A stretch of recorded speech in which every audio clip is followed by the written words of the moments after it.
ကိုလက်ထဲမှာရှိနေတဲ့ပတ်စံတွေနဲ့ဘဏ်အကောင့်တွေကငွေစည်ရင်းတွေကိုကိုယ်တိုင်တကယ်ပိုင်တယ်လို့ထင်လားတကယ်တော့ငွေကြေးကိုဘဏ်ဒါမှမဟုတ်အစိုးရလိုအဖွဲ့အစည်းတွေကနောက်ွယ်ကနေပြီးတော့ထိန်းချုပ်ထားတာပါမြင်းသားပြောရရင်ဘဏ်အကောင့်တွေအကြောင်းပြချက်မရှိအဖိတ်ခံရတာငွေထုတ်ဖို့ကန့်သက်ခံရတာဒါမှမဟုတ်ကုန်စည်နှုန်းတွေကြီးတာပြီးတော့ငွေဆက်ကူတွေရဲ့တန်ဖိုးတိတိတတ်တာကျလာတာမျိုးကအဲ့ဒီအဖွဲ့အစည်းတွေရဲ့စီမံခန့်ခွဲမှုအောက်မှာရှိနေလို့ပါအခုကိုယ့်ရဲ့ပါစံမှုတွေအပေါ်မှာကိုယ်တိုင်ဆုံးဖြတ်ပိုင်ခွင့်မရှိဘဲနဲ့လက်ချောင်းသူတွေကထိန်းချုပ်နေတာဖြစ်တဲ့အတွက်စိတ်မချဖြစ်နေရဆိုရင်ဒီဗီဒီယိုကိုစောင့်အောင်ကြည့်လိုက်ပါဒီဗီဒီယိုထဲမှာအခုကိုယ့်အတွက်ငွေကြေးကိုကိုယ်တိုင်တရားရခိုင်တော့ထိန်းချုပ်နိုင်ခွင့်ပေးတဲ့အစက်မြင့်နည်းပညာတစ်ခုအကြောင်းကိုအသေးစိတ်ရှင်းပြပေးတော့မှာဖြစ်ပါတယ်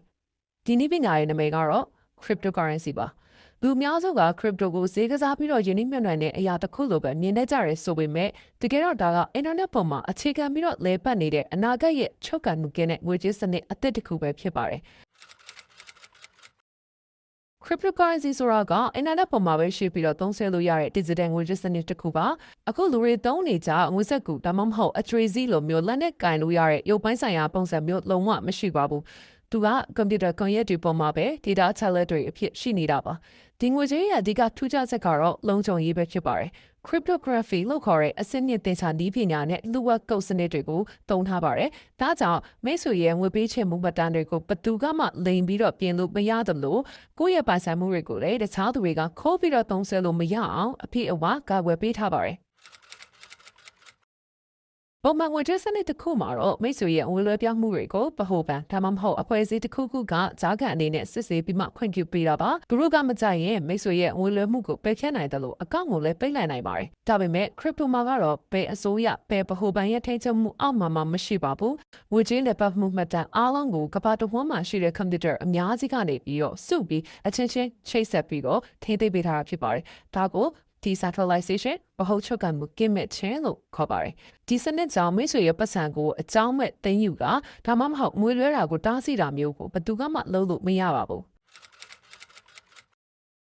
crypto ရဲ့နောက်ွယ်ကအဓိကအင်ဂျင်ကတော့ blockchain ဖြစ်ပါတယ် blockchain ဆိုတာကိုင်လို့မရတဲ့ digital မှတ်တမ်းစာအုပ်ကြီးတစ်ခုလိုပါပဲငွေလွှဲပြောင်းမှတ်တမ်းတွေကို block လေးတွေအနေနဲ့တစ်ခုနဲ့တစ်ခုချိတ်ဆက်ပြီးတော့သိသိပေးထားတာပါဥပမာမိတ်ဆွေက crypto တစ်ခုကိုတငယ်ချင်းစီလွှဲလိုက်ပြီးဆိုရင်အဲ့ဒီအချက်အလက်က network ပေါ်မှာရှိနေတဲ့ computer တွေစီရောက်လာပါတယ်အဲ့ဒီ computer တွေကမိတ်ဆွေစီမှာတကယ်ပဲငွေရှိမရှိနဲ့လွှဲတဲ့သူကမှန်ဝိုင်းပြီးတော့စစ်ဆေးကြပါတယ်အားလုံးကမှန်တယ်လို့အတည်ပြုပြီးရတဲ့အဲ့ဒီမှတ်တမ်းကို blockchain စာအုပ်ကြီးထဲမှာအပြည့်အပိုင်ရေးမှတ်လိုက်ပြီးတော့ငွေလွှဲမှုကိုအောင်မြင်အောင်လုပ်ပေးပါတယ်ဒီမှတ်တမ်းကလူတိုင်းကြည့်လို့ရပေမဲ့ဘသူကမှတော့ဖြတ်လို့မရပြင်လို့မရတဲ့အတွက်အရန်ကိုမှပွင့်လင်းမြင်သာပြီးတော့ယုံကြည်စိတ်ချရပါတယ်crypto လောကတွေကိုစပြီးတော့ဝင်ရောက်ဖို့အတွက်အဓိကအရာနှစ်ခုပဲလိုပါတယ်အဲ့ဒါတွေကတော့ digital wallet နဲ့ exchange တို့ပဲဖြစ်ပါတယ် digital wallet ဆိုတာကကြတော့မိတ်ဆွေရဲ့ crypto တွေကိုသိမ်းဆည်းထားမယ့်နေရာပါဒီနေရာမှာအရေးကြီးဆုံးက private key လို့ခေါ်တဲ့လှုပ်ဝက်တော့ပဲဖြစ်ပါတယ်အဲ့ဒီတော့ကိုတည်တဲ့သူကငွေကိုသုံးဆခွင့်ရှိတာပါတကယ်လို့မိတ်ဆွေကဒီတော့ကိုဘသူကမှမပြောဘဲနဲ့ကိုယ်တိုင်လုံးချုံတင်ခမယ်ဆိုရင်ကဘာပေါ်ကဘသူကမှမိတ်ဆွေရဲ့ပတ်စံကိုထိလို့မရပါဘူးyour key your money ဆိုတဲ့အတိုင်းပါပဲ exchange ကတော့ကိုယ့်စီမှာရှိတဲ့ပုံမှန်ငွေကြေးတွေကို crypto အဖြစ်ပြောင်းလဲဝယ်ယူဖို့ဒါမှမဟုတ်ရောင်းချဖို့အတွက်သုံးရတဲ့နေရာဖြစ်ပါတယ်လက်ရှိမှာသုံးဆသူအများဆုံးနဲ့စိတ်ချရသော exchange တွေကတော့ Maxi တို့ Binance တို့ပဲဖြစ်ပါတယ်တကယ်လို့ကိုက fees အနည်းဆုံး leverage အများဆုံးနဲ့ coin အသစ်တွေကိုအစောဆုံး listed exchange ကိုသုံးစင်တဲ့ solution တော့ Maxi ကိုရွေးလို့ရပါတယ် Maxi အကောင့်မရှိသေးဘူးဆိုလို့ရှိရင်တော့ crypto pizza ရဲ့ offer ကိုသုံးပြီးတော့ဖွင့်လို့ရပါတယ်ဒါဆိုလို့ရှိရင် campaign တွေမှာလည်းပါလို့ရမယ်အပြင် Maxi ရဲ့ spot trading မှာ trade လုပ်တိုင်းမှာပေးရတဲ့ fees ရဲ့ 20% ကိုသက်သာ discount ရမှာဖြစ်ပါတယ်